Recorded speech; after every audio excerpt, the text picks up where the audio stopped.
कथामृत के नए सत्र में सभी का स्वागत है।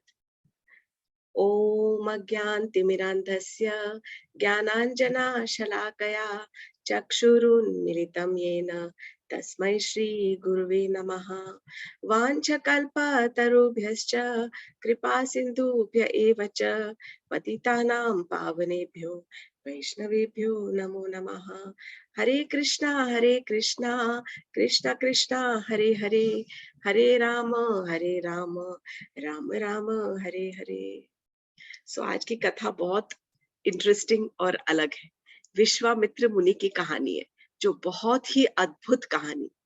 इस पूरी कथा का जो वर्णन है वो रामायण के बाल कांड में आता है, वाल्मीकि रामायण के बाल कांड में आता है। और ये इसलिए स्पेशल है क्योंकि ये एक ऐसे मुनि थे जो एक्चुअली जिनका जन्म राज परिवार में हुआ था। पैदा तो ये राजा हुए थे, राजा के घर में पैदा हुए थे, जन्म हुआ था। लेकिन कुछ ऐसे सर्कमस्टांसेस, कुछ बन गए कि धीरे धीरे किस प्रकार ये ऋषि बनते गए। ऋषि से राज ऋषि से महर्षि, महर्षि से ब्रह्म ऋषि, और किस प्रकार ये इनकी जर्नी आई, ये इस बहुत ही इट इज वेरी ब्यूटिफुल। मतलब सुनने और अंदर तक संजोने योग्य है। किस प्रकार उन्होंने अपनी इंद्रियों को अपने काबू में किया और वे राजा से ब्रह्म ऋषि तक पहुंचे। उनका गुस्सा अभी भी फेमस है। लोग, बहुत सारी उनकी कथाएं हैं, उनके गुस्से के वजह से उन्होंने कितने लोगों को श्राप दिया, वो सब अलग। लेकिन फाइनली वो जब इन सब के ऊपर काबू करके वो किस प्रकार ब्रह्म ऋषि बने, उनको इतना तक काबू करना, मतलब इंद्र ने मेनका को भेजा था उनको अपने उनकी तपस्या को भंग करने के लिए, और भंग भी हो गई थी तपस्या। तब मेनका के साथ कई वर्ष उन्होंने गुजारे। उसके बाद उनकी पुत्री भी हुई शकुंतला। बहुत सारी कथाएं हैं विश्वामित्र की, इसलिए वो एक सेशन में मैं पूरी कहानियां नहीं सुना पाऊंगी, एक लगातार में। आज थोड़ी कहानी सुनेंगे और अगले हफ्ते बाकी की और इंटरेस्टिंग कहानी सुनेंगे विश्वामित्र की कथा की। विश्वामित्र के साथ जुड़ी हुई बहुत सारी कहानियां, पर उनकी अपनी जो पर्सनल कथा है उसके बारे में मैं आज थोड़ा सा आपको बताने जा रही हूँ। थोड़ा गला आज खराब है, फिर भी कथामृत रुकनी नहीं चाहिए। बहुत पुरानी बात है, भारत के एक राज्य में एक कुश नाम के राजा रहा करते थे। कुश के राजा जो थे, कुश राजा का जो पुत्र था वो था कुशनभा या कुशिका। कुशिका उनका नाम था। जो ये कुशनभा जो थे, उन्होंने विवाह के बाद उनके एक पुत्र हुए जिनका नाम था गाधी, राजा गाधी। और राजा गाधी की एक इकलौती पुत्री थी, बेटी थी, जिसका नाम था सत्यवती।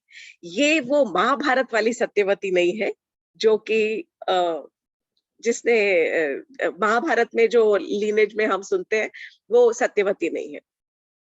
वेद व्यास की माता सत्यवती अलग है और ये सत्यवती अलग है। तो राजा गाधी की एक पुत्री, जब एक बेटी होगी तो मन में बहुत ऐसा लगता है कि अरे बेस्ट उसके लिए शादी करो, बेस्ट उसके लिए सब कुछ तो उसी के लिए है।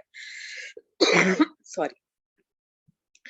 एक वहां पर उस राज्य में एक ऋषि रहा करते थे जिनका नाम था ऋचिक ऋषि। अब जो ऋचिक ऋषि थे, उन्होंने इच्छा व्यक्त की कि मैं इस राजा की बेटी सत्यवती से विवाह करना चाहता हूँ। तो वो इस भावना को लेकर राजा गाधी के पास पहुंचे कि मुझे राजन आपकी पुत्री से विवाह करना है। राजा को तो आ गया हार्ट अटैक। राजा ने बोला, हे भगवान, अब साधु के साथ में अपनी बेटी ब्याह करने के लिए बहुत बड़ा दिल चाहिए।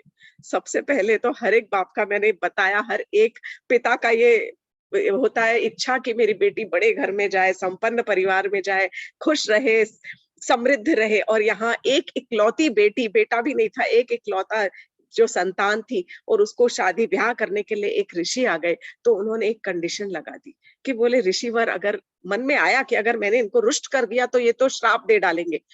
तो उन्होंने एक ऐसा कंडीशन लगा दिया कि मैंने एक ठान रखा है, अनाउंसमेंट किया है कि जो कोई भी 1000 सफेद घोड़े लेकर आएगा जिसके कान जो है वो काले हो, तो मैं उसके साथ अपनी बेटी की शादी कर दूंगा। ये एकदम ऑन द स्पॉट उनके दिमाग में आया, तो उन्होंने ऐसा कह दिया। ऋचिक ऋषि ने कहा, कोई बात नहीं, हम अनाउंसमेंट को पूरा करेंगे।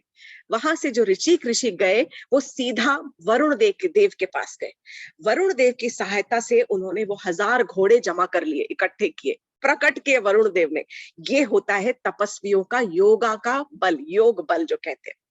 और उन्होंने वो 1000 घोड़े, श्वेत घोड़े और काले कर्ण वाले घोड़ों को वो लेके आए और उन्होंने वो सारे के सारे राजा को भेंट कर दी। राजा की तो हो गई फ्लॉप, उनको अपनी बेटी का विवाह करना ही पड़ा ऋषि के साथ में। अब वो सत्यवती जो थी वो बहुत सरल हृदय और बहुत ही सुंदर, बहुत नेक स्त्री थी। विवाह के बाद में ऐसा हुआ कि सत्यवती और सत्यवती की माता दोनों ने ऋचिक ऋषि से कहा कि हम एक एक पुत्र हमें चाहिए। तो ऋचिक ऋषि ने कहा कि ठीक है, हम एक यज्ञ का आयोजन करेंगे जिसके प्रभाव से मेरी पत्नी को भी एक पुत्र प्राप्त होगा और मेरी जो सासू है, सासू माँ को भी एक पुत्र प्राप्त होगा। ये सत्यवती की माता थी। सब लोग यज्ञ में बैठे और उन्होंने यज्ञ सम्मिलित किया। यज्ञ में उन्होंने सारे देवताओं को आह्वान किया और उसके बाद उन्होंने वहां पर यज्ञ के हविष्य के लिए एक खीर बनाई और खीर को 2 भागों में बांटा। उसके बाद उसके अंदर कुछ मंत्र फूंक कर उन्होंने एक जो हिस्सा था वो अपनी सास को दिया कि ये माता, ये आपके लिए है। और उन्होंने एक खीर का जो हिस्सा था वो अपनी पत्नी सत्यवती को दिया और कहा कि मैं जरा हस्त प्रक्षालन, हाथ धोकर और थोड़ा फ्रेश होकर आता हूं और आप लोग अपनी अपनी खीर खा लीजिएगा। अब ये वहां से जाते के साथ ही सत्यवती की माता के हृदय में कुछ कपट उभरा। उसने सोचा कि ये जो मेरा दामाद है ये जरूर कुछ छल करेगा और ये सबसे जो बेस्ट है ये अपने लिए रखेगा और बेस्ट तो मुझे चाहिए। इसको क्या फर्क पड़ता है कैसा भी पुत्र हो, मेरे घर में बड़ा सा एक महान क्षत्रिय राजा पैदा होना चाहिए क्योंकि मेरे कुल में किसी को राज चलाना है तो वो ज्यादा इंटेलिजेंट, ज्यादा पावरफुल, ज्यादा विद्वान, इस प्रकार का मुझे पुत्र चाहिए। तब उसने अपनी पुत्री से कहा कि ऐसा करते हैं, ये हमारी खीर की अदला बदली कर लेते हैं। बेटी सत्यवती सरल हृदय थी, उसे कुछ समझ नहीं आया। उसने बोला जो आज्ञा माता। उसने अपनी खीर अपनी माँ को दे दी, अपनी माँ की खीर ले ली, दोनों ने वो खीर खा ली। जो ऋषिक मुनि थे वो जब आए और उन्होंने कहा कि तुमने खा ली खीर, तो फिर बेटी ने कहा, उनकी जो पत्नी थी सत्यवती ने, जैसा कि मैंने कहा सरल हृदय, उसने कहा हाँ खा ली, पर ऐसा है कि माता का मन था कि वो मेरी खीर खाए और उन्होंने अपनी मुझे दे दी और मैंने उनको दे दी। ये सुनकर ऋचिक जो मुनि थे वो बहुत बहुत ज्यादा रुष्ट हो गए। उन्होंने कहा मैंने खास जो 2 प्रकार की जो खीर बनाई थी वो एक खीर के अंदर मैंने ब्रह्म मंत्र फूंके थे ताकि हमारे घर में ब्राह्मण पुत्र पैदा हो, और एक खीर के अंदर मैंने क्षात्र मंत्र फूके थे ताकि क्षत्रिय पैदा हो, और वो क्षत्रिय मंत्र वाली जो खीर थी वो मैंने तुम्हारी माँ को दी थी ताकि उनके घर में एक क्षत्रिय बलवान संतान पैदा हो। अब ये सुनकर अटक गया, सॉरी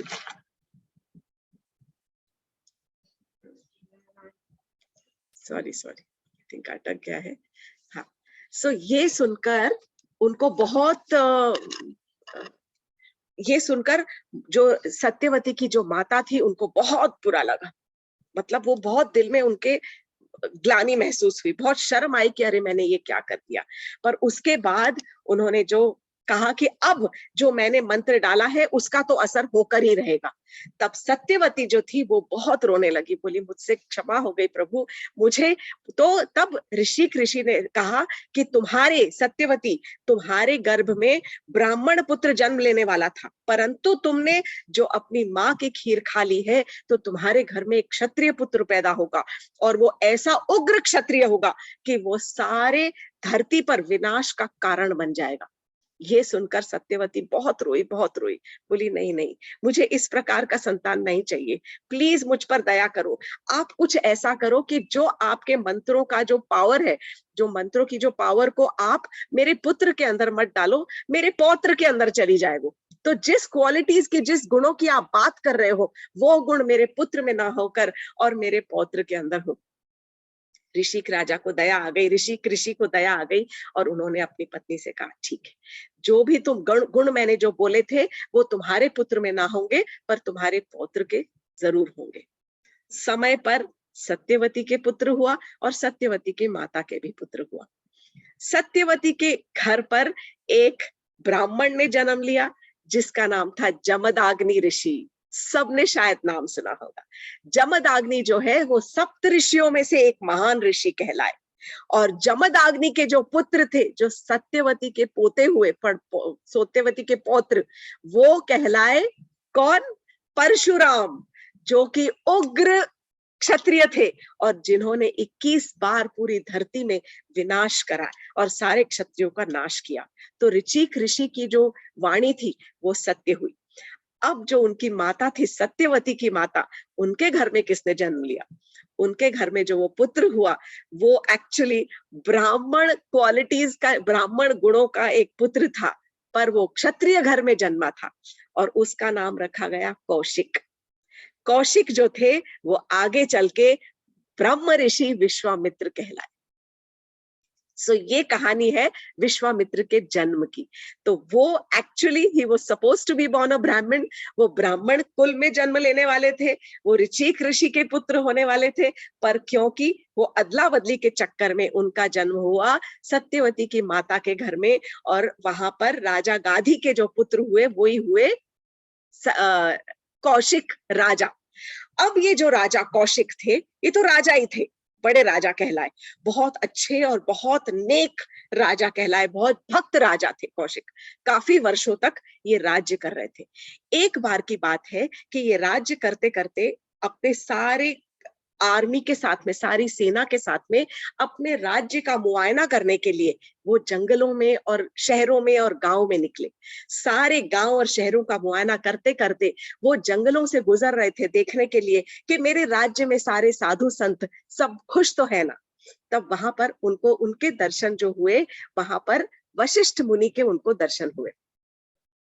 वशिष्ठ मुनि बहुत ही फेमस महर्षि है और बहुत ही फेमस ब्रह्म ऋषि। तब तक ये जो राजा कौशिक थे, इनको इन सब बातों से कुछ लेना देना नहीं था। वो अपनी सेना के साथ वहां पर पहुंचे, उन्होंने ऋषि को प्रणाम किया और उनके आश्रम में थोड़ी देर बैठे। वशिष्ठ ऋषि बहुत प्रसन्न हुए और उन्होंने पहले तो उनको कुछ जल और फल वगैरह अर्पण किए। उसके बाद जब वो राजा कौशिक ने कहा कि अब हमें आज्ञा दीजिए, हम यहाँ से चलना चाहते हैं, तब वशिष्ठ मुनि ने आग्रह किया कि नहीं, आप हमारे अतिथि हैं, आप हमारे राष्ट्र के राजा हैं, हम आपका आवभगत करना चाहते हैं, तो हमें ये मौका मत, हमसे ये मौका मत छीनिए, मैं आपकी आवभगत करना चाहता हूँ। तो ये राजा कौशिक थे, इन्होंने सोचा कि ये छोटे से ऋषि, इनके पास क्या ही होगा, मेरी इतनी विशाल सेना का ये किस प्रकार आवभगत करेंगे।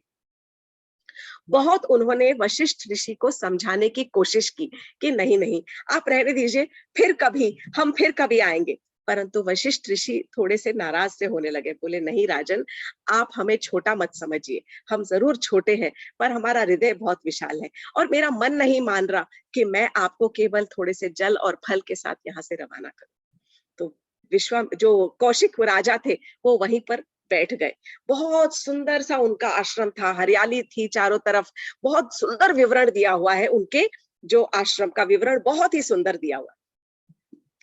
अब ये क्या हुआ कि जो वशिष्ठ ऋषि थे उन्होंने अपने एक गाय को बुलाया। उनके पास में एक गाय थी जिसका नाम था सबला। उन्होंने सबला से कहा, सबला तुम जरा यहाँ तो आओ। और सब हैरान कि अरे ये गाय को बुला रहे हैं और गाय उनकी बात सुनकर उनके पास आ रही है। वो तो होता ही था, कृष्ण भी अपनी बांसुरी की एक नोट बजाते थे और गैया दौड़ते हुए आ जाती थी। तो वशिष्ठ ऋषि के कहने पर वो गाय आई और फिर उस वक्त वशिष्ठ ऋषि ने गाय से कहा, सबला हमारे यहाँ मेहमान आए हैं, मेहमानों का बहुत अच्छे तरीके से स्वागत और आवभगत किया जाए। तुरंत देखते ही देखते सबला के शरीर से, सबला के थनों से, पूरे शरीर से वहां पर 56 भोग प्रकट हो गया। तरह तरह के मिल्क शेक्स, जलेबी, रबड़ी, पूड़ी, खीर, आलू की सब्जी, कचौड़ी, ढोकला, खांडवी, पता नहीं जो आप बोलो वो सब तरह के वहां पर व्यंजन प्रकट हो गए, लस्सी, छाछ, तरह तरह के व्यंजन, मटके भर भर के, और जूसेस ऐसे बह रहे थे। बहुत ही सुंदर विवरण है बालकांड में इसका, रामायण के अंदर। देखते के साथ ही सोने और चांदी के थालियां प्रकट हो गई, सोने और थाली चांदी के बर्तन वहां पर प्रकट हो गए, और ढेर सारा खाना सबके लिए परोस परोस के वहां पर सबको खिलाया गया। ये देखकर विश्वामित्र, सॉरी, जो राजा कौशिक थे, राजा कौशिक और उनकी सेना की जो आंखें थी वो फटी की फटी रह गई, एकदम चौंधिया गई कि अरे ये क्या हुआ। पर वहां पर उन्होंने अच्छे से प्रसाद ग्रहण किया, और प्रसाद ग्रहण करने के बाद में उन्होंने, उनके मन में, राजा कौशिक के मन में आया कि ये जो ऐसी गाय है चमत्कारी, ये तो केवल राजा के ही पास होनी चाहिए। तब उन्होंने वशिष्ठ ऋषि से कहा कि ऋषिवर, आपके आवभगत के लिए हम आपके बहुत ज्यादा आभारी हैं, परंतु मेरी आपसे एक अर्चना है, आपसे एक विनंती है।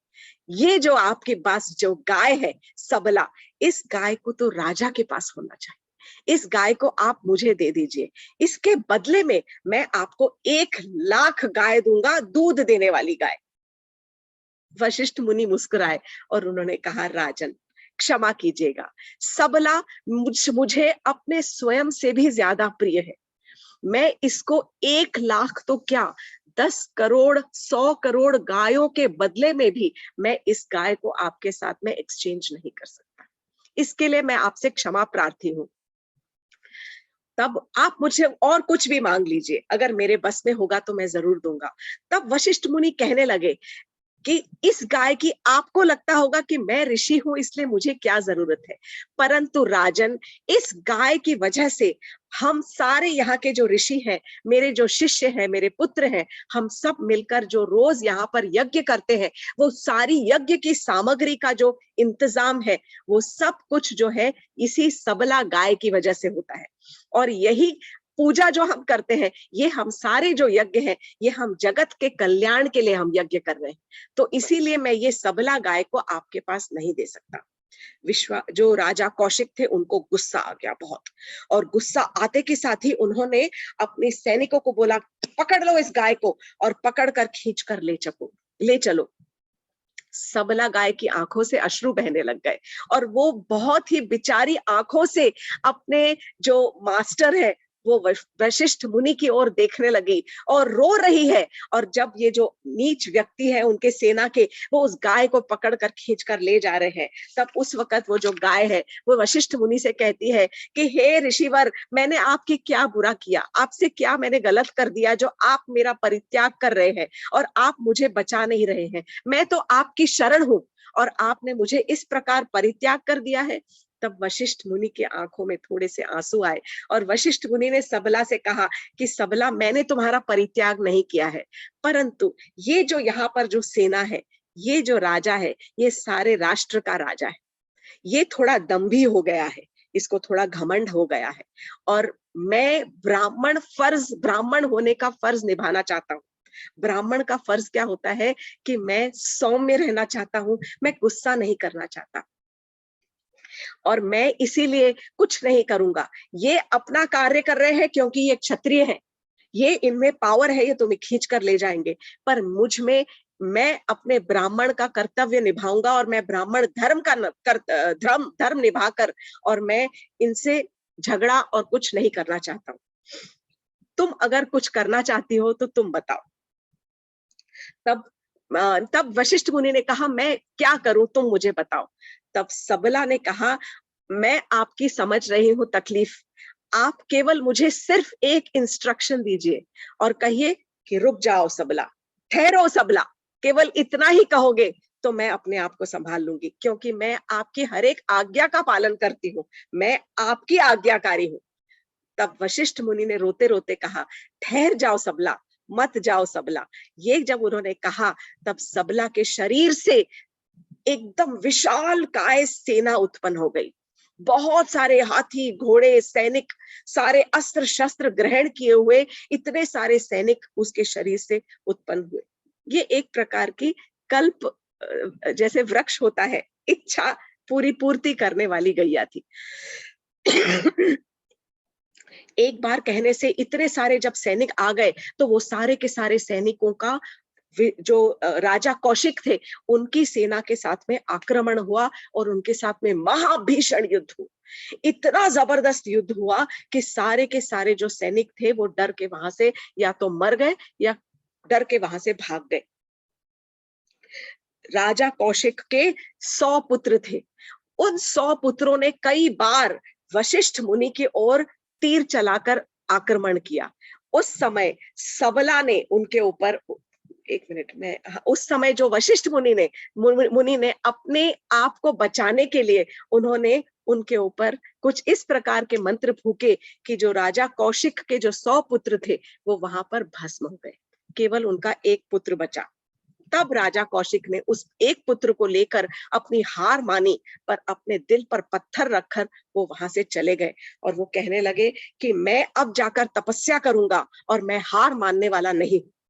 वो एकदम, मतलब ही वॉज रिड्यूस्ड टू एशेस ना। उनकी हम ह्यूमिलिटी के ऊपर, उनकी छाती के ऊपर इतना बड़ा ठेस लगा था कि मेरे जो मान सम्मान के ऊपर ठेस लगा है, ये राजा से मैं कैसे हार गया, और अब तो मुझे ये सबला चाहिए ही चाहिए, क्योंकि सबला के शरीर से इतनी बड़ी सेना निकल सकती है जिससे कि मेरी अपनी सेना का विध्वंस हो जाए। ये तो ऐसी सेना तो मुझे चाहिए ही। तब उस समय वो वहां से, जो राजा कौशिक थे, वो वहां से अपने बेटे को लेकर बची खुची जो 2-4 जो भी सेना के सिपाही बचे होंगे उनको लेकर चले गए और उन्होंने जाकर गहन तपस्या की है, बहुत कठोर तपस्या की है, शिव जी की तपस्या की है, शिव जी को प्रसन्न किया और शिव जी प्रसन्न होकर शिव जी ने कहा, कहिए मैं आपको क्या वरदान दूं। तब जो राजा कौशिक थे उन्होंने शिव जी से कहा, मुझे इस प्रकार का वरदान दीजिए कि मैं सारे दिव्य अस्त्र जो होते हैं, वरुण अस्त्र, शिवास्त्र और इंद्रदेव का जो अस्त्र है, वज्र है, ब्रह्मास्त्र, मैं सारे अस्त्रों को किस प्रकार मैं इस्तेमाल कर सकूं, उसकी आप मुझे ज्ञान दीजिए। शिव जी ने कहा, तथास्तु। ये सारे दिव्यास्त्रों को लेकर और जमा करके और उनका ज्ञान लेकर जो राजा कौशिक थे वो पुनः पहुंचते हैं वशिष्ठ मुनि के आश्रम में और वो वशिष्ठ मुनि को ललकारते हैं। वशिष्ठ मुनि सौम्य जैसे ही वहां पर ललकारते हैं, उनके डर से, जो राजा कौशिक के डर से वहां पर सब जगह तहस नहस हो जाता है। वो इस प्रकार के मंत्र फूकना शुरू करते। अब सबसे पहले वो एक एक करके जो अस्त्र डालते हैं वहां पर, जो वशिष्ठ मुनि है वो अपने आश्रम से बाहर आ जाते हैं। विश्वामित्र दिव्य अस्त्रों का प्रयोग कर रहे हैं, वरुण अस्त्र कि जिससे पूरी तरह प्रलय आ जाए, और जो वशिष्ठ मुनि है वो केवल अपना एक डंडा, जो डंडा होता है ऋषियों का संन्यास लेने का, वो ब्रह्म दंड लेकर वहां पर खड़े हो जाते हैं। और ब्रह्म दंड लेकर जब वो खड़े होते हैं तो जैसे जैसे एक एक अस्त्र उनकी तरफ आ रहा है, वो सारा का सारा जो अस्त्र है वो पूरा उनके डंडे में समा जाता है। वरुण अस्त्र, पूरा पानी उनके डंडे में समा गया।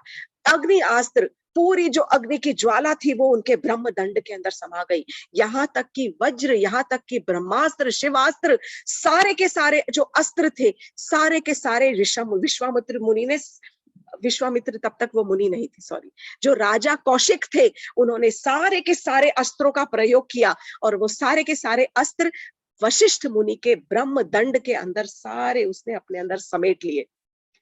जो राजा कौशिक थे उनको हार माननी पड़ी और वो त्रस्त होकर, वहां पर त्रस्त होकर हार के वहां से पुनः वापस चले गए, फिर से तपस्या करने के लिए। जो वशिष्ठ मुनि थे, उसके बाद उनके शरीर के अंदर से अग्नि की लपटें, ज्वालाएं उठने लग गई, क्योंकि इतना जो सारा तेज था अस्त्रों का उनके ब्रह्म दंड के अंदर जो आया, वो उनके शरीर के अंदर ज्वालाएं उठने लग गई। सारे के सारे देवता घबरा गए और उस समय सारे देवताओं ने आकर दोबारा अपने अस्त्रों को उनके ब्रह्मदंड से अपने पास वापस बुला लिया। तब जाके जो उनका जो ब्रह्मदंड था वो लाइक न्यूट्रलाइज हो गया और वो सारे जो वशिष्ठ मुनि थे वो शांत हो गए। उन्होंने अपने तपोबल से अपने आश्रम को पुनः हरा भरा और सारे पक्षी, पशु पक्षी जो डर के मारे वहां से भाग गए थे, सबको पुनः से बुलाकर और फिर से अपने आश्रम को सुंदर बना दिया और फिर अपने तपोबल से उसका संचार कर दिया। यहाँ पर जो राजा कौशिक थे उनका जो मन था इतना घायल हुआ था बुरी तरह से कि उनको ये एहसास हो गया था कि वो कितने भी अस्त्र और शस्त्र जमा कर ले, लेकिन एक ऋषि के तप के आगे कुछ भी नहीं है। ब्रह्म तेज से जो प्राप्त होने वाला बल है वो एक्चुअल वास्तव में बल होता है। इसी ख्याल से उन्होंने अब निश्चय कर लिया कि अब अगर मुझे तपस्या करनी है तो अब मुझे ऋषि बनना है, मुझे इन सब चीजों की तपस्या नहीं करनी है। तब उन्होंने 1000 वर्ष तक तपस्या की है ऋषि बनने के लिए। ये राजा कौशिक थे और इस प्रकार उनका जो घमंड था वो इतना बड़ा घमंड, बड़ा सा ईगो वो जो आहत हुआ, तो उन्होंने जाकर खूब 1000 साल तक तपस्या की। बहुत तपस्या, 1000 साल तपस्या करने के बाद ब्रह्मा जी उनकी तपस्या से प्रसन्न हुए। जब ब्रह्मा जी प्रसन्न हुए तो उन्होंने कहा कि मैं आपकी तपस्या से बहुत ज्यादा प्रसन्न हूं और मैं आपको राज ऋषि का खिताब देता हूं। तो आपको क्या लगा कि खुश हो गए? Not at all. वो राजा कौशिक इतने एम्बिशियस, और वो तो कहा ब्रह्म ऋषि बनना चाहते थे, तो उन्होंने कहा राज ऋषि? तो बोले हाँ, अभी तो आपको राज ऋषि ही बनोगे आप, क्योंकि इसके आगे आगे आपकी जर्नी बहुत बहुत ज्यादा लंबी है। राज ऋषि बनने के बाद वहां से वो जो विश्वामित्र जो थे, अब राजा कौशिक जो हो गए वो विश्व के मित्र, विश्वामित्र मुनि कहलाने लग गए। विश्वामित्र मुनि वहां से जंगल से बाहर आते हैं और यहाँ 1000 साल तक जब ये तपस्या कर रहे थे, इतने समय में जो ये वशिष्ठ मुनि थे, ये यहाँ पर अयोध्या में वहां के जो महर्षि थे वो यहाँ के राज ऋषि बन चुके थे। वो एक्चुअली ब्रह्म ऋषि थे ही, पर वो यहाँ के अयोध्या के जो, तब उस समय दशरथ राजा का राज्य नहीं था, दशरथ राजा के कई सालों पहले की बात है ये। तो दशरथ अयोध्या में वो महाराज के जो वहां पर जो राज्य था वहां पर उनके ऋषि कहलाए। इसके बाद की जो कहानी है वो बहुत इंटरेस्टिंग है और वो कहानी आएगी त्रिशंकु की कहानी, फिर विश्वामित्र मुनि की मेनका के साथ कहानी। विश्वामित्र मुनि की तपस्या भंग करने के लिए इंद्र तड़प गए और उन्होंने रंभा को भेजा, उसकी कहानी। ये सब कहानियां हम अगले उसमें सुनेंगे, क्योंकि वो मैं अभी 10-15 मिनट में मैं वो कंप्लीट नहीं कर पाऊंगी। तो ये जो कहानी में सिर्फ इतना सा मैं थोड़ा सा ऐड करूंगी कि हम कभी कभी कितनी छोटी सी फालतू सी चीजों के ऊपर, बेकार सी चीजों के ऊपर अपने अहंकार को लेकर बैठ जाते हैं। यहाँ पर तो उनका फुल ट्रांसफॉर्मेशन लिखा था। जो विश्वामित्र मुनि थे, राजा कौशिक से विश्वामित्र मुनि बनने के लिए उनको हजारों साल तपस्या करनी पड़ी। क्या हम उनकी जीवनी से कुछ सीख नहीं सकते? अवश्य सीख सकते हैं कि अगर हमारे अंदर घमंड है और हम भौतिक छोटी छोटी वस्तुओं के पीछे भागेंगे, उनको तो वो गैया चाहिए थी, गाय चाहिए थी और फिर पावर चाहिए था। हम छोटी छोटी चीजों से हमने अपने प्रियजनों के साथ में हम लड़ाई मोल लेते हैं। तो जब हम छोटी छोटी चीजों के ऊपर अपना मन डाल के और अपना अभिमान लेकर आ सकते हैं, हमारा कैसे होगा ट्रांसफॉर्मेशन? हमें अपने हृदय को चेंज करने के लिए धीरे धीरे अपनी छोटी छोटी फालतू सी इंद्रियों को कंट्रोल करना पड़ेगा। बहुत छोटी है ये जिह्वा, बहुत छोटी सी है ये आंखें, कान तो सब कुछ सुनते हैं, लेकिन इन सब को धीरे धीरे हमको कंट्रोल में करना बहुत ज्यादा जरूरी है। हम कब किससे किस प्रकार बात करते हैं, क्या बात करते हैं, हम अपने आंखों का किस प्रकार उपयोग करते हैं कि हमें क्या देखना चाहिए और अपनी आंखों का किस प्रकार उपयोग करना चाहिए, ये हमारा डिसीजन है। कोई और हमारे लिए नहीं डिसाइड करेगा कि हम कोई मतलब फालतू सी चीज के ऊपर अपना समय बर्बाद करके और अपनी आंखों की रोशनी खराब करना चाहते हैं, या हम प्रभु की कथा सुनकर अपने कानों में उसका मिश्री घोलना चाहते हैं। So this is all the stories जो भी हमारे भागवत कथाओं में या हमारे पुराणों में जो भी कथाएं हैं, वो पूरी की पूरी कहानियां सिर्फ ट्रांसफॉर्मेशन के ऊपर है, सेल्फ ट्रांसफॉर्मेशन, कि हम अपने जीवन में उन साधु संतों की जीवनियों से क्या सीख सकते हैं। और हमारी तो आयु बहुत ही छोटी है, बहुत छोटी। उस छोटी सी आयु में हम 1000 साल तपस्या नहीं कर सकते। इसीलिए भगवान ने कलयुग के लिए बहुत सरल सरल मंत्र दिया हुआ है। हरेर नाम एव केवलम, कलो नास्ति एव गतिर अन्यथा। जो कलयुग में केवल हरि का नाम, हरि का नाम, हरि का नाम, बस केवल हरि का ही नाम जपने से कलयुग में हमारा उद्धार हो सकता है। तब हमें हजारों साल तपस्या करने की क्या आवश्यकता है। अगले हफ्ते जरूर जुड़िएगा विश्वामित्र की कहानी सुनने के लिए। हरे कृष्ण।